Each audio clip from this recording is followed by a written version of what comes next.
আসসালামু আলাইকুম। সুপ্রিয় দর্শক মণ্ডলী, আপনারা নিশ্চয়ই লক্ষ্য করেছেন ইরান বিজয়ী হয়ে গেছে। ইরান বিজয়ী, ইরানের ভিক্টোরি সারা বিশ্বের মুসলমানদের মনে আনন্দের বন্যা বইছে। বিভিন্ন জায়গায় মিছিল, তাদেরকে কংগ্রাচুলেশন, অভিনন্দন জানাচ্ছে ইরানকে। ইরানের রাস্তায় পাকিস্তানের পক্ষে মিছিল।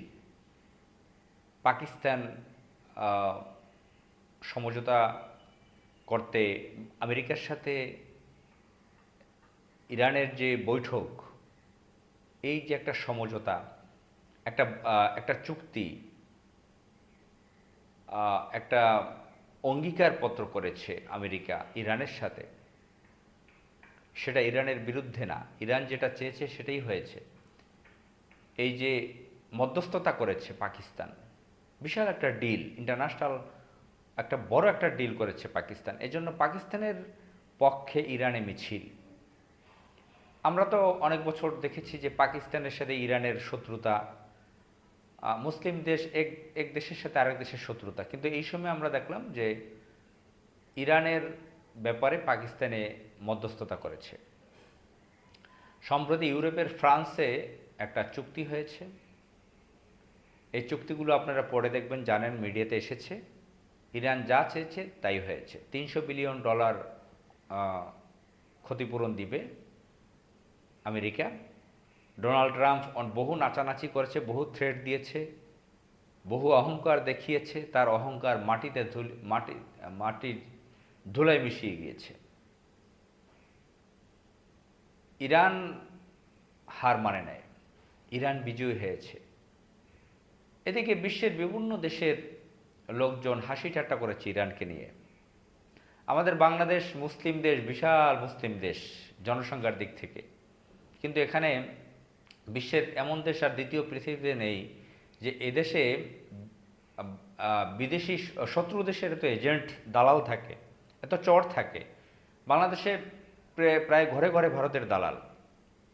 তো ভারতের যারা দালাল আছে, চর আছে, বিভিন্ন রাজনৈতিক দলের হোমরা চোমরা আছে, সকলে ইরানের বিরুদ্ধে কথা বলেছিল।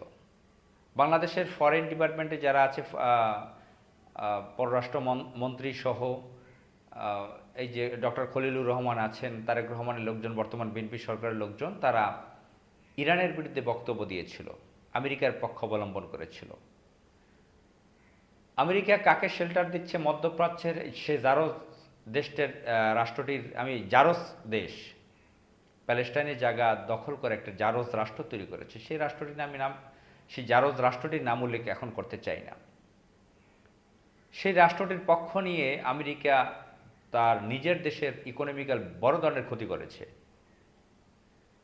আজকে ইরানের কাছে সে মারাত্মক ধরনের পরাজয় বরণ করেছে, পরাজিত হয়েছে আমেরিকা। ইরান যেই যেই শর্ত দিয়ে দিয়েছে সেই শর্ত মানতে বাধ্য হয়েছে আমেরিকা। সেই শর্ত মেনে সেখানে স্বাক্ষর করেছে আমেরিকা।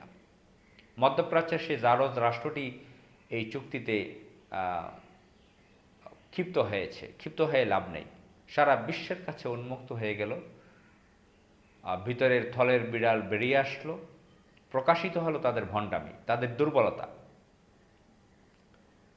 ইরান পরাশক্তি না তাদের, ইরান তো পরাশক্তি না আমেরিকার মতো, ফ্রান্সের মতো, জাপানের মতন, কি বলে, জাপান তো না, ফ্রান্স, চায়না, রাশিয়া, আমেরিকা বা ইংল্যান্ড, এদের মতন বিশাল অস্ত্রশস্ত্র, অর্থকরী সম্পদ, অনেক অর্থের মালিক না তারা।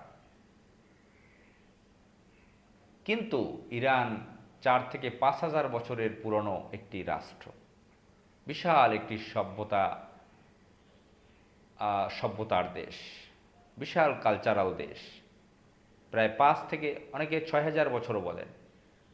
আমি যদি 6,000ও না যাই, 5,000 বছর যদি ধরি, 5,000 বছরের একটি পুরনো সভ্যতা একটি দেশ ইরান। তারা বহু লড়াই সংগ্রাম করেছে, বহু বিপ্লব করেছে।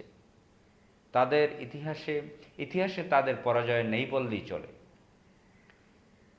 সেই বিজয়ী জাতির সাথে আমেরিকা পেরে উঠবে। মাত্র 250 বছর আগে ব্রিটিশ থেকে স্বাধীনতা লাভ করেছে, আমেরিকা একটা ইমিগ্রান্ট কান্ট্রি, তাদের পয়সা হয়েছে, বিভিন্ন মাস্তানি করে, এই জন্য ইরানের সাথে পেরে যাবে এত এমন কিছু তারা হয়ে পড়ে নেয়। ইরান হার মানান না, ইরান বিজয়ী হয়েছে। এখন বাংলাদেশের যারা দালাল আছে, ভারতের দালাল, এই ইরান বিজয়ী হওয়ার সাথে সাথে ভারতেরও পরাজয় ঘটেছে। আপনারা জানেন যে ভারত কাদের হয়ে কাজ করে? মধ্যপ্রাচ্যের সেই জারজ রাষ্ট্রের দালাল সে ভারত। তো ইরান পরাজিত হয়ে যাক আমেরিকার কাছে, সেটাই চেয়েছিল ভারত। তাছাড়া তো মুসলিম দেশ, তারা হিন্দুত্ববাদী। তো সেখানে ভারতও মার খেয়ে গেছে, একই সাথে অনেক কিছু রেজাল্ট এসে গেছে। ভারত পরাজিত হলো, মধ্যপ্রাচ্যের সেই সন্ত্রাসী জারদ রাষ্ট্রটির পরাজয় ঘটল, আমেরিকার পরাজয় তো ঘটলই লিখিতভাবে। যাই হোক, মহান আল্লাহ তাআলা মুসলিম দেশগুলোর নিরাপত্তা দান করুক, কল্যাণ দান করুক। আসসালামু আলাইকুম।